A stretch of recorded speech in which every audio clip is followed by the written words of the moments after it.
Na furaha kubwa nakaribisha mara tena kwenye kipindi hiki mwongozo kujifunza Biblia lesson ya shule Sabato kinachoendelea kupeperushwa kwenye Theology za CV2 kwenye lugha ya pili. Inazungumzia kuhusu kujifunza unabii, jinsi ya kujifunza unabii. Somo la 4 linazungumzia mataifa sehemu ya kwanza. Na leo tuzungumzie siku ya Jumanne, kupewa ulichoomba. Kupewa ulichoomba. Kuna baadhi ya watu ambao wanaomba vitu fulani na wanapopata majibu ya kile walichokiomba tena hawako tayari kupokea yale majibu. Kama ilivyokuwa imethibitishwa hapo awali, Israeli haikupaswa kuwa na ufalme wa kibinadamu. Tuliposoma kwenye wito wa Ibrahimu, tunaona kwamba Mungu alimuita Ibrahimu ili atoke katika mataifa, na Mungu pekee ndiye awe mtawala ama mwongozi wa Ibrahimu, baadaye wa Israeli nzima.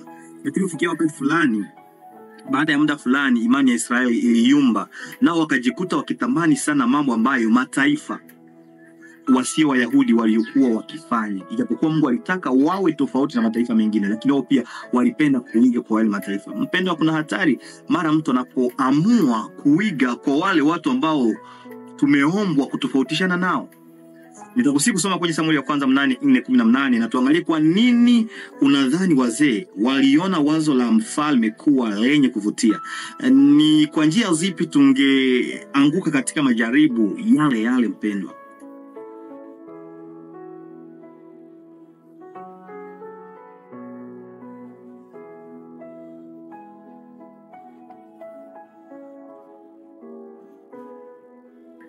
Mpendwa, unaposoma shairi hii ambayo nimeisoma hapo na ambayo nimekutolea, kwanza kwenye mstari wa 5 wa Samueli wa kwanza 8:5, tazama wewe umekuwa mzee na wana wako hawatembei katika njia zako. Basi sasa utuwekee mfalme atuhukumuye kama mataifa yote yalivyo. Kulifikia muda fulani wana wa Israeli wakaja kwenye mwamuzi Samueli, tena nabii, wakasema basi tumechoka. Wewe umekuwa mzee, watoto wako hawaishi hata kulingana na tabia zako, tunahitaji mfalme kama taifa zinazotuzunguka. Kumbuka Mungu alikuwa amesema wajitoe ama wawe tofauti na zile taifa zinazowazunguka. Zile taifa zilikuwa na wafalme wa kibinadamu, lakini Mungu alitaka Israeli isiwe na mfalme wa kibinadamu. Mungu pekee ndiye awe mfalme wao. Hawakutaka. Kwa bahati mbaya, badala ya kutaka kuwa taifa la mfano likiongozwa moja kwa moja na Mungu, Israeli taka kuwa kama mataifa mengine, jambo ambalo la hatari. Mataifa ambayo ni wapagano.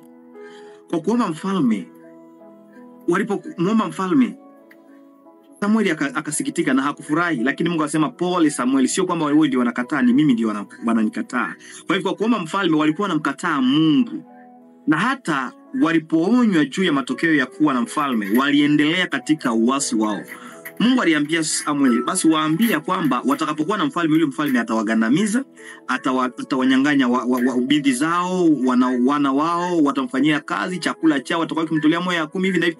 Wakasema hata atufanye namna gani, tuko tayari kupokea madhara ya kuwa na mfalme ama yote yatakayokuja. Mpendwa, ni hatari. Nimesema hapo mbeleni ya kwamba sisi Mungu ametuita ili kwamba tuwe nuru, tuongozwe na yeye. Watu wa ulimwengu, mataifa waige kwetu, sio sisi kuiga kwa mataifa. Kinachoshangaza ni kwamba hata badala ya mataifa kuiga kwa watu wanaokuwa Wakristo ndio wameanza kuiga tabia moja za wapagano. Kwa mfano katika ibada, katika kuimba, katika pengine kuhubiri, katika kuvaa, ni lazima tuwe tofauti. Sisi ambao tumeitwa kuwa wana wa Mungu, mataifa ndio waige kwetu, sio sisi kuiga kwao. Kujua mapema mwitikio huu wa Israeli, Mungu alikuwa ameamuru sheria ambazo ikiwa zingetii, zingehakikisha kwamba mfalme aliyeombwa angebaki karibu iwezekanavyo na lengo la Mungu.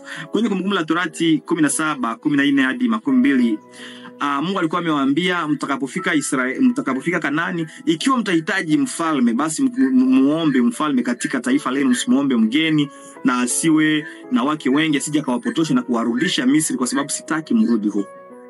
Lakini licha ya hayo, hata wafalme ambao walikuwa nao waliendelea kuwapotosha. Hawakutaka kufuata ile garde-fou ambayo Mungu aliwatolea. Na utaona Biblia yote inazungumzia madhara ya uchaguzi wao mbaya wakati hawakutaka Mungu kuwaongoza, hawakuridhika na uongozi wa Mungu. Kinachotokea ni mabaya. Kwa hivyo mpendwa, mara unapotamani maisha mwenzio, hauridhiki na maisha ambayo Mungu amekutolea, kinachopata tu ni mabaya. Hivi nakuomba mtu wa Mungu kuridhika na maisha ambayo Mungu amekutolea. Usitamani kuwa kama huyu ama mtu mwingine. Kwa kutamani kwako kuwa kama huyu ama mtu mwingine, unaweza kuharibu na kukosea kile ambacho Mungu alikuwa ameandaa kwa ajili yako. Israeli ilipoteza maisha, ilipoteza amani, ilipoteza baraka, ikapata laana na mauti kwa sababu haikukubali Mungu kuendelea kuiongoza. Licha hayo, hata wafalme bora walikuwa na kasoro kubwa. Wengi wao wamesemekana kuwa waovu, na hata kama kulikuwepo wazuri kama Daudi, lakini unaona kwamba naye pia alifanya dhambi na Bathsheba. Hata hivyo walikuwa wenye dhambi wakitawala wenye dhambi. Kwa sababu hiyo hakuna serikali ya haki isipokuwa ile inayokunja ufalme wa Mungu. Mungu atusaidie sana, tukubali Mungu atuongoze, sio binadamu kuendelea kuongoza maisha yetu. Tusiige kwa wapagano. Wapagano ndio waige tabia nzuri kwetu. Mungu akubariki. Asante Yesu kwa upendo wako. Tufunze kukubali utawala wako na turidhike na kile ambacho umetupatia, sio kutaka kutamani watu wa dunia. Watu wa dunia, mataifa, wapagano waige kwetu, sio sisi kuiga tabia zao. Katika jina la Yesu Kristo, amina. Tukusikose kusubscribe, like na kushare.